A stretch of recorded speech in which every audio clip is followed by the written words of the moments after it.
नमस्कार, मैं नेहा सिंह और आप देख रहे हैं नेशन 24 न्यूज। अब शुरुआत करते हैं इस वक्त की बड़ी खबरों के साथ। सपा कार्यालय में स्वामी प्रसाद मौर्य समेत बाकी नेताओं के पार्टी ज्वाइन करने के दौरान कोरोना गाइडलाइन की धज्जियां उड़ाई गई हैं। कार्यक्रम में सैकड़ों लोग शामिल हुए, जबकि चुनाव आयोग ने 15 जनवरी तक रैलियों पर रोक लगा रखी है। इस बारे में लखनऊ के जिलाधिकारी अभिषेक प्रकाश ने कहा है कि ये कार्यक्रम बिना अनुमति के हुआ है। सूचना मिलने पर मजिस्ट्रेट के साथ पुलिस टीम को सपा कार्यालय भेजा गया है। रिपोर्ट के आधार पर जरूरी कार्रवाई की जाएगी।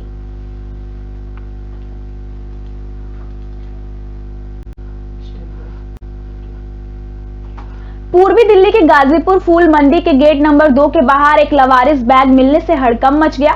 जानकारी के अनुसार बैग मिलने की सूचना पीसीआर कॉल के जरिए सुबह 10:20 बजे मिला, जिसके बाद पुलिस एनएसजी की टीम ने साथ ही बम स्क्वाड और दमकल की गाड़ियां भी मौके पर पहुंच गई।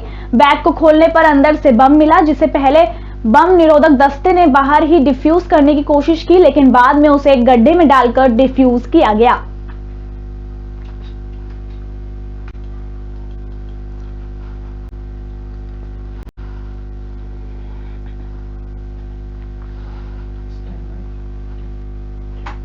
अब बात करते हैं उत्तराखंड की।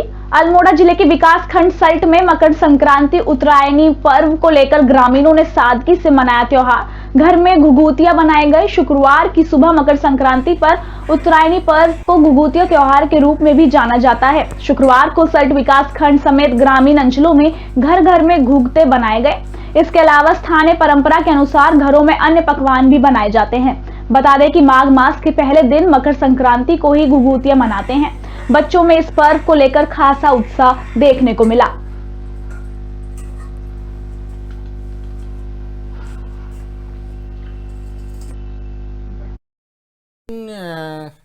ये बीमारी के वजह से जो है ये मकर संक्रांति का त्यौहार जो है बड़े सादगी के साथ बनाया गया है और हमने अपने अपने घरों में जो है पकवान बनाए और जो है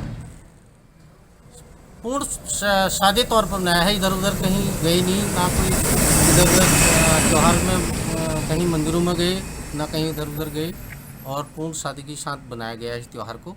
और हमारा ये पौराणिक त्यौहार है जिसको जो है सीमांत घाटी का एक ऐसा गांव जिस गांव का नाम सलधार गांव है। कहने को तो ये गांव हिंदुस्तान के अंतिम सीमा तक जाने वाली मुख्य सड़क के ठीक समीप बसा हुआ है, जो गांव पूरी तरह से खतरे की जद में पहुंच चुका है।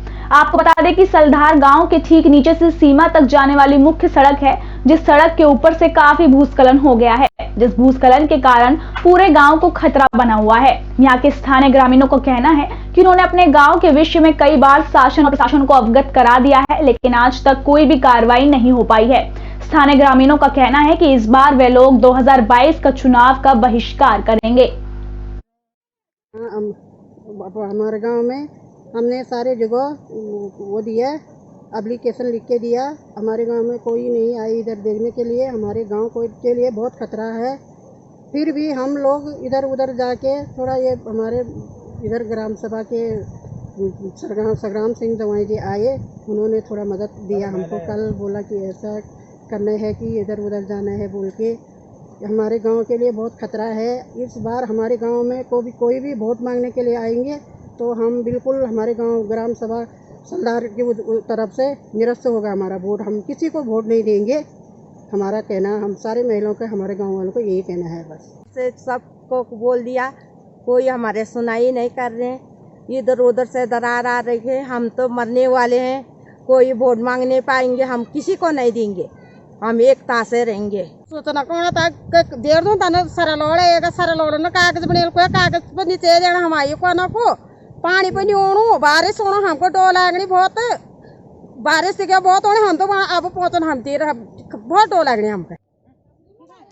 इस वक्त मैं मौजूद हूं सीमांत घाटी के सलधार नामक गांव में, जहां पर 60 परिवार के आसपास मौजूद हैं इस गांव में रहने के लिए। बड़ी बात तो यह है कि अब ये परिवार पूरी तरह से खतरे की जद में पहुंच चुके हैं। पूरे गांव की बात करें तो यहाँ पर पूरे गांव में दरार पहुंच चुकी है। ऐसे में यहाँ के स्थानीय ग्रामीणों की मैं बात करना चाहूँ तो पूरा गांव काफ़ी परेशान है। स्थानीय ग्रामीणों का कहना है कि उन्होंने कई बार शासन प्रशासन को अपने गांव की समस्या के बारे में अवगत करा दिया है, लेकिन गांव वाले कह रहे हैं कि उनकी समस्या आज भी जस की तस बनी हुई है। पूरा गांव खतरे की जद में पहुंच चुका है। मैं अपने कैमरामैन साथी से गुजारिश करूंगा कि जरा इस तस्वीर को भी दिखा दे जो रोंगटे खड़े करने वाली तस्वीरें हैं। पूरा गांव देख सकते हैं कि किसी दिन इसी दरार से पूरा गांव को खतरा उत्पन्न हो सकता है। ये देख सकते हैं पूरी तरह फट चुका है सलदार नामक गांव, जो कि अब किसी समय पर खतरे की जद में पहुंच सकता है। पूरी तरफ देख सकते हैं। मैं अपने कैमरामैन साथी से गुजारिश करूंगा कि जरा इस रोंगटे खड़े करने वाली तस्वीर को भी दिखा दें कि जिस प्रकार से ये गांव अब खतरे की जद में पहुंच चुका है। ऐसे में यहाँ के स्थानीय ग्रामीणों की मैं बात करना चाहूँ तो इस वक्त यहाँ के स्थानीय ग्रामीण काफी परेशान हैं। बड़ी बात तो यह है कि यहाँ के स्थानीय ग्रामीण कह रहे हैं कि उनके लिए पीने के पानी की तक सुविधा खत्म हो चुकी है, जबकि सरकार बड़े बड़े दावे कर रही है घर घर नल योजना के लिए। लेकिन सीमांत घाटी के सलदार गांव की मैं बात करना चाहूं तो ये गांव बिना पानी के ही अपनी प्यास बुझा रहा है। गंदा पानी पीने के लिए मजबूर है सलदार गांव के ग्रामीण। कैमरामैन साथी कन्हैया कोहली के साथ नवीन सिंह की खास रिपोर्ट। हेट स्पीच मामले में गिरफ्तार किए गए उत्तर प्रदेश शिया वक्फ बोर्ड के पूर्व चेयरमैन वसीम रिजवी उर्फ जितेंद्र नारायण त्यागी को रोशनाबाद जेल भेज दिया गया है। हैदराबाद पुलिस ने आज उन्हें नारसन बॉर्डर से गिरफ्तार किया था। गिरफ्तार करने के बाद पुलिस उन्हें नगर कोतवाली लेकर पहुंची थी, जिसके बाद उनका मेडिकल कराकर कोर्ट के सामने पेश किया गया था। कोर्ट ने वसीम रिजवी की जमानत नामंजूर करते हुए उन्हें जेल भेज दिया है। एसपी सिटी स्वतंत्र कुमार ने बताया कि वसीम रिजवी को कोर्ट में पेश किया गया था, कोर्ट ने उन्हें जेल भेज दिया है। जितेंद्र नारायण त्यागी उर्फ वसीम रिजवी जी को गिरफ्तार किया गया है और इनको तीसरा केस जो इनके खिलाफ दर्ज हुआ था, जो प्रेस कॉन्फ्रेंस किए हुए थे 8/22 में गिरफ्तार किया गया है और माननीय न्यायालय में पेश किया जाएगा। और भी कुछ लोगों पर सर इस मामले में मुकदमा दर्ज है? देखिए, विवेचना, ये सब विवेचना का विषय है, विवेचना की जा रही है। इनको गिरफ्तार करके कहाँ से गिरफ्तार किया है? नारसन बॉर्डर से इनको गिरफ्तार किया गया है, कोर्ट में पेश किया जाएगा। ठीक।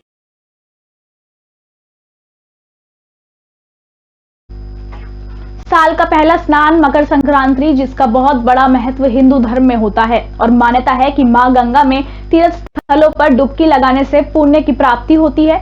जहां देश के कोने कोने से श्रद्धालु धर्म हरिद्वार पहुंचते हैं, वहीं आस्था के साथ साथ यहाँ के व्यापारियों को भी इसका आर्थिक लाभ पहुंचता है। हर की पौड़ी स्थल और उसके आसपास के घाटों पर मकर संक्रांति पर्व पर प्रतिबंध लगा दिया गया और वहीं हरिद्वार जिले की सीमाएं सील कर दी हैं, जिसके कारण श्रद्धालु धर्म नगरी हरिद्वार नहीं पहुंच पाए, जिससे साधु संत, रोहित समाज और व्यापारियों में प्रशासन के खिलाफ रोष देखने को मिल रहा है।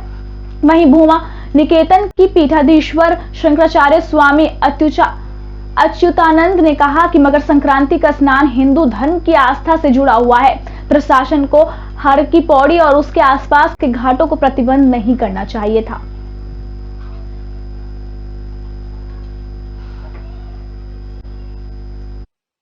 क्योंकि पंडित जी, देखिए, ये जो पुलिस प्रशासन की दोहरी नीति मुझे नज़र आ रही है कि चुनावी जो रैलियां हैं या चुनावी जो कार्यक्रम है वो सब हो रहे हैं और धार्मिक जो आयोजन है उन पर प्रतिबंध लगा दिया गया है। और प्रतिबंध भी इस प्रकार का प्रतिबंध है कि यहाँ से थोड़ी दूर पर आप देखिए कि यात्रियों की पूरी भीड़ लगी हुई है, लेकिन सिर्फ हर की पौड़ी को प्रतिबंधित किया गया है, जो कि बिल्कुल गलत है।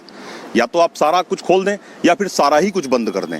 अब यात्री और घाटों पर स्नान कर रहा है और हर की पौड़ी को आपने प्रतिबंधित कर दिया तो कोरोना तो वहाँ भी फैल रहा है। हम भी ऐसा मानते हैं कि चलिए, यात्री की जो सुरक्षा है वो सर्वोपरि है, लेकिन कोविड गाइडलाइन का पालन कराते हुए यहाँ पर स्नान किया जा सकता था। निश्चित ही व्यापार पहले से ही बड़ा माइनस में चल रहा था और एक उम्मीद थी, इस स्नान से काफ़ी उम्मीद रहती है हरिद्वार के व्यापारी को, इससे एक नई शुरुआत मिलती है साल की। तो शुरुआत ही ख़राब हुई, अब इसमें कोरोना भी है। लेकिन जहाँ तक हमने सुना है कि यूपी में तो ऐसी कोई रोक नहीं लगी हुई, मेले हो रहे हैं, तो उत्तराखंड सरकार को बार बार सोचना चाहिए कि इतना डर के भी काम नहीं चलेगा। इतना डरेगी तो फिर तो सीज़न भी बंद करना पड़ेगा। अभी चुनाव के बाद लॉकडाउन लग जाएगा, पिछले 2.5 साल से यही सब हो रहा है। अगर यही हुआ तो अब तो ये मान के चलेगी कई व्यापारी जो है आत्मदाह करने को मजबूर हो जाएंगे। ख़त्म हो चुका, मतलब व्यापारियों का सब्र भी, पैसा भी, जो सेविंग्स थी जेब में, सब हरिद्वार के व्यापारी की तो ख़त्म हो चुकी है। ऑल इंडिया में सब कुछ ठीक चल रहा है, सबसे ज़्यादा इफेक्टिव हरिद्वार है, मेरा मानना है। गलत है, प्रोटोकॉल कोरोना के नियमों के तहत छूट देनी चाहिए। यूपी में भी तो हो रहे हैं मेले, कई स्नान, मैंने अभी कल ही पढ़ा था अखबार में, वहाँ सब कुछ हो रहा है। हरिद्वार में पता नहीं क्यों ऐसा होता है, गलत है। थोड़ा सा ध्यान देना चाहिए इस और भी, क्योंकि टोटल यात्री पर डिपेंड है, यहाँ लोकल कोई काम नहीं है। हरिद्वार में मकर संक्रांति के दिन हर की पौड़ी स्थल को प्रशासन ने श्रद्धालुओं के लिए पूर्णतः बंद रखा। जिला प्रशासन ने इस तरह की व्यवस्था कर रखी थी कि उसके आसपास भी परिंदा पर नहीं मार सकता था। हरिद्वार की सीमाओं को भी सील कर दिया गया और श्रद्धालुओं को सीमा से ही वापस भेजा जा रहा था। आपको बता दें कि मकर संक्रांति स्नान पर्व का बहुत महत्व है। उस दिन देश विदेश से लोग मां गंगा में आस्था की डुबकी लगाने के लिए गंगा के घाटों पर जुटना शुरू हो जाते हैं। इसलिए लोग धर्म नगरी हरिद्वार मां गंगा में आस्था की डुबकी लगाने के लिए आते हैं। पर जिस तरीके से देश में कोरोना के मामले बढ़ते नजर आ रहे हैं, उसको मद्देनजर रखते हुए प्रशासन ने सख्ती से पालन कराते हुए धर्म नगरी हरिद्वार में मकर संक्रांति पर्व के दिन हर की पौड़ी पर श्रद्धालुओं के लिए प्रतिबंधित कर दिया।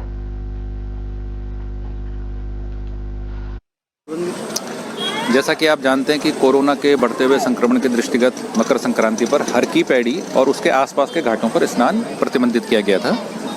बाकी अन्य दूर स्थानों पर कोई अगर करना चाहता है तो इस पर कोई ऐसा कोई रोक टोक नहीं था। और जैसा कि आप देख रहे हैं कि पूरी तरह से हर की पैड़ी, इसके आसपास का अस्थि प्रवाह घाट जो है और मालवीय द्वीप, ये पूरी तरह से खाली हैं और कोरोना के संक्रमण को रोकने के लिए निश्चित रूप से ये एक बड़ा कदम होगा। अब जैसे जैसे कोविड के प्रसार का घटाव या बढ़ाव होगा, उसके हिसाब से हम लोग भी अपनी रणनीति बनाते रहेंगे। एक संस्कृति से हरिद्वार एक संवेदनशील स्थान है और यहाँ पर हर समय हमारी जो पुलिस है वो सक्रिय रहकर इस प्रकार की घटनाओं को रोकने के लिए सजग रहती है। आपको बता दें कि आगामी विधानसभा चुनाव में मात्र कुछ ही समय रह गया है, तो ऐसे में सभी राजनीतिक पार्टियों ने अपनी कमर कस ली है और जनता के बीच जाकर अपनी चुनावी जमीन तलाश करने में लगे हुए हैं। वहीं अगर बात करें भारतीय जनता पार्टी की, तो अब की बार फिर 60 बार का नारा दिया हुआ है। वहीं विधानसभा ज्वालापुर के विधायक पिछले लंबे समय से ग्रामीणों के बीच में हैं और भारतीय जनता पार्टी की रीति नीति को जन जन तक और घर घर तक पहुंचाने में लगे हुए हैं। इसी क्रम में आज भारतीय जनता पार्टी के विधायक सुरेश राठौर ने डोर टू डोर जाकर और कोविड की गाइडलाइन का पूर्ण रूप से पालन करते हुए जनसंपर्क किया और भारतीय जनता पार्टी की योजनाओं और घोषणाओं से ग्रामीणों को अवगत कराया और बीजेपी के पक्ष में मतदान करने की अपील भी की।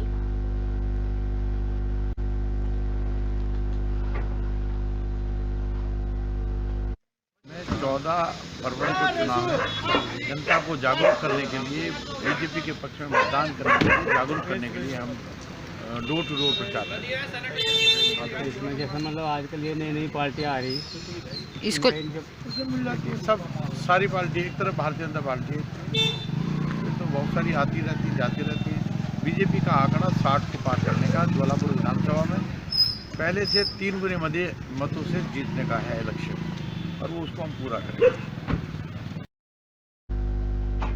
खबर लक्सर से है, जहां हरिद्वार देहात में मकर संक्रांति का त्योहार धूमधाम से मनाया गया। इस मौके पर पतंगबाजी का भी जमकर लुत्फ उठाया गया। चारों ओर आकाश में रंग बिरंगी पतंगे नजर आई। पतंग के शौकीनों का कहना है कि आज के समय में पतंगबाजी लोगों को एकता का पाठ सिखाती है।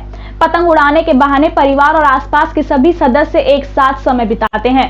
एक व्यक्ति डोर को संभालता है तो दूसरा मांझा साधता है।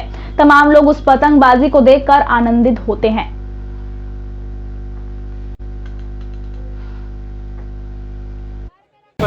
पतंग उड़ाने का एक अलग ही माहौल होता है, जिसके लिए मैं अपने बच्चे के लिए पतंग लेने आया और आप देख सकते हैं दुकान भी पूरी भीड़ लगी है पतंग के लिए और ये पुरानी परंपरा है।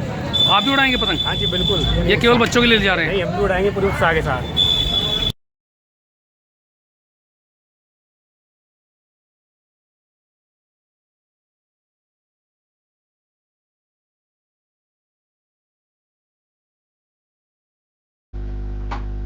आज सुबह लगभग 8:30 बजे छिंदवाड़ा परासिया रोड स्थित आसाराम गुरुकुल में एक बड़ा हादसा हो गया। पानी गर्म करने वाला बॉयलर फटने से एक की मौत हो गई, वहीं अन्य 4 लोग घायल हो गए, जिन्हें जिला अस्पताल पहुंचाया गया। बताया जा रहा है कि पानी गर्म करने वाला बॉयलर लगभग 2 महीने से बंद पड़ा था। उसी को सुधारने के लिए अहमदाबाद से टेक्नीशियन को बुलाया गया। टेक्नीशियन द्वारा उसे सुधारा जा रहा था, तभी बॉयलर फट गया और टेक्नीशियन की वहीं मौके पर मौत हो गई और खाना बना रही 4 महिलाएं भी घायल हो गईं, जिन्हें आनंद फानन में जिला अस्पताल पहुंचाया गया। पुलिस और वरिष्ठ आला अधिकारी भी मौके पर पहुंचकर जांच में जुटे हुए हैं।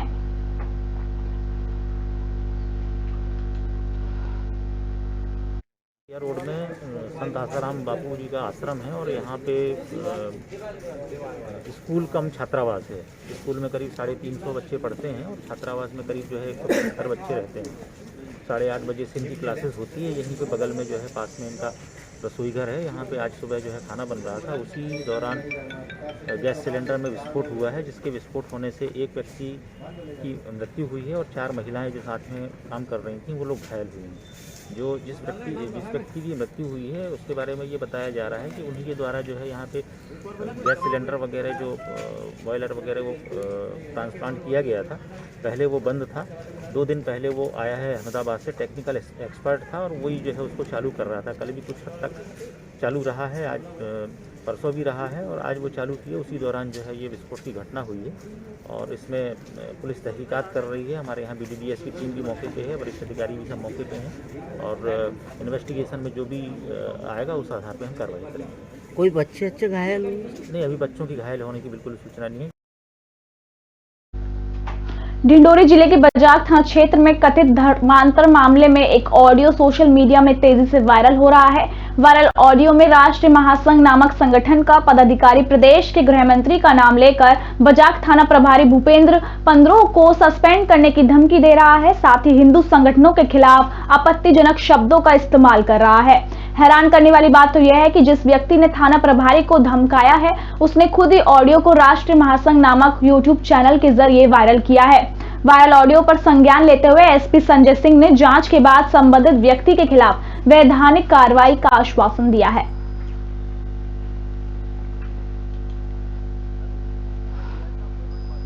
आपको मैंने बोला था कि भर्रा टोला में रज्जू के यहाँ कुछ लोग आकर और चूँकि बजाग थाना प्रभारी वर्तमान में अवकाश पर हैं, उनके आते ही इस संबंध में जानकारी ली जाएगी और यदि ये घटना सही पाई जाती है और इस पर त्वरित कार्रवाई करते हुए हम उसमें संबंधित धाराओं में उसमें कार्रवाई करेंगे।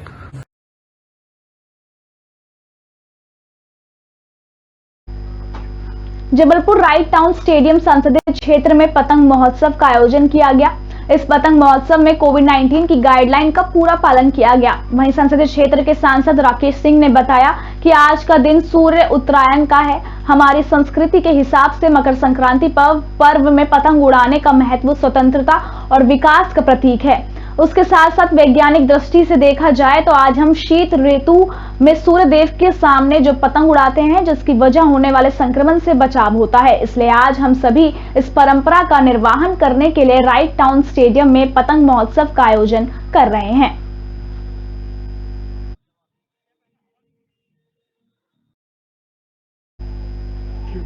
जबलपुर उत्तर मध्य विधानसभा के विधायक विनय सक्सेना ने सबसे पहले संस्कारधानी वासियों के लिए ओमिक्रॉन कोरोना वायरस की तीसरी लहर के पैर पसारने पर नगर वासियों को सचेत करते हुए कहा कि यदि आवश्यक काम हो तो ही घर से बाहर निकलें, मास्क जरूर लगाएं, समय समय पर सैनिटाइजर का उपयोग करें और सोशल डिस्टेंसिंग का पालन करें। शासन प्रशासन के दिए गए दिशा निर्देशों का पालन करें। वहीं पंजाब में प्रधानमंत्री नरेंद्र मोदी की सुरक्षा व्यवस्था पर हुई चूक पर तंज कसते हुए उत्तर मध्य विधानसभा के विधायक विनय सक्सेना ने कहा कि प्रधानमंत्री की सुरक्षा व्यवस्था की चूक को लेकर सबसे पहले किसी भी प्रकार का सवाल या जवाब मांगने की बात है तो देश के गृह मंत्री अमित शाह को संपूर्ण भारत देश से और प्रधानमंत्री से माफी मांगनी चाहिए, क्योंकि सबसे पहले प्रधानमंत्री की सुरक्षा की जिम्मेदारी केंद्रीय गृह मंत्री और आर्मी चीफ और रो इंटेलिजेंस ब्यूरो की होती है।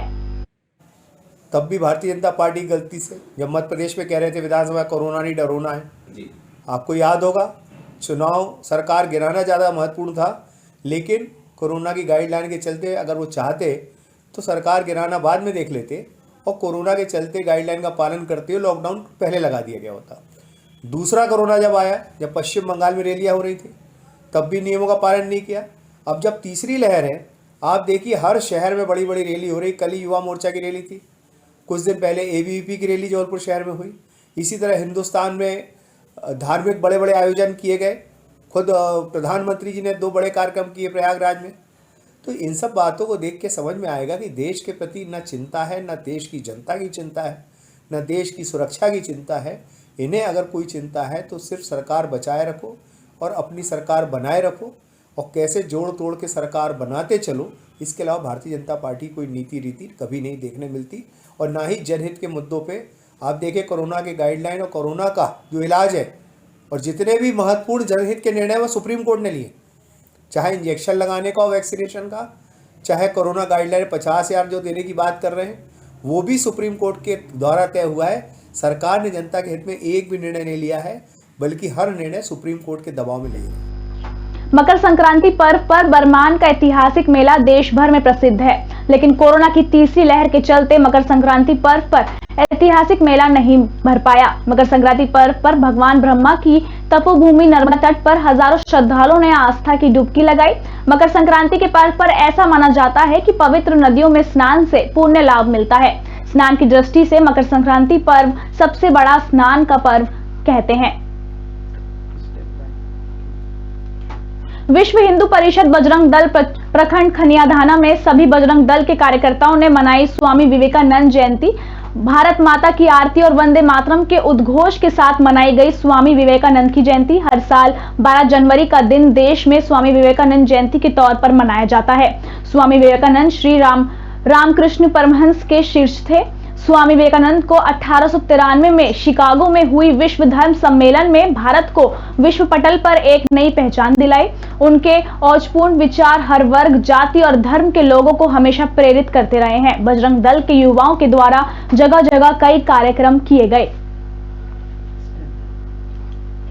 छत्तीसगढ़ में कोरोना की रफ्तार थमने का नाम नहीं ले रही है। इस बीच भाजपा के वरिष्ठ नेता और राज्यसभा सांसद रामविचार नेताम कोरोना संक्रमित पाए गए हैं। कई दिनों से सर्दी, खांसी और कोरोना के लक्षण मिलने पर रामविचार नेताम ने RT-PCR कोरोना टेस्ट कराया था, जिसके बाद उनकी कोरोना रिपोर्ट पॉजिटिव आई है।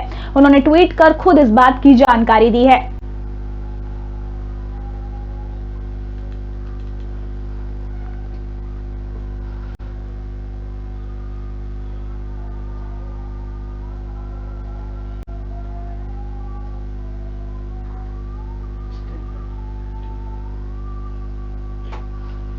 राष्ट्रीय किसान मजदूर संगठन के तहसील अध्यक्ष रविंद्र सैनी ने किसानों की विभिन्न समस्याओं को लेकर राज्यपाल के नाम संबोधित एक ज्ञापन SDM बेहट को सौंपा। ज्ञापन में किसानों की समस्याओं का निदान न होने पर आंदोलन की चेतावनी भी दी है। ज्ञापन में किसानों के गन्ना मूल्य को ब्याज सहित भुगतान कराने के साथ ऐसे शुगर मिलों पर कार्रवाई सुनिश्चित करें जो किसानों के भुगतान को लेकर उत्पीड़नात्मक रवैया अपना रहे हैं। ज्ञापन में विद्युत विभाग में बरती जा रही अनियमितताओं की जांच कराकर ऐसे विद्युत कनेक्शनों के बिलों को समाप्त कराया जाए। मौके पर ही नहीं, ऐसी स्थिति के चलते विद्युत विभाग की घोर लापरवाही उजागर होती है।